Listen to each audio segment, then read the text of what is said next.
होते हैं ध्यान मार्ग, भक्ति मार्ग। गुरु हर तरह से हमारी सहायता करता है आगे बढ़ने में, इस परमार्थ के रास्ते में।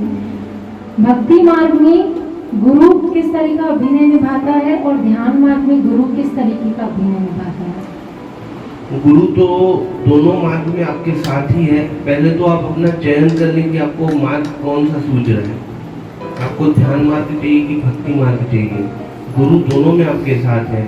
गुरु आपको ध्यान में भी आगे बढ़ने में सहायता करेगा, वो आपको मार्गदर्शन करेगा कि कैसे ध्यान करना चाहिए और भक्ति कैसे करना चाहिए, वो भी आपको गुरु ही सिखाएगा। गुरु का साथ तो जरूरी है, आज नहीं तो कल आपको गुरु चाहिए ही चाहिए। ये कभी भी आप मत सोचिए कि हमको बिना गुरु के जीवन सरल हो जाएगा, ये कभी भी नहीं हो सकता। अभी लोगों में अभिमान जरूर आ जाता है कि हमको गुरु की कोई जरूरत नहीं है, पर आगे चल के आपको गुरु की जरूरत पड़ेगी। आपका मार्गदर्शन वही करेंगे तो ही तो।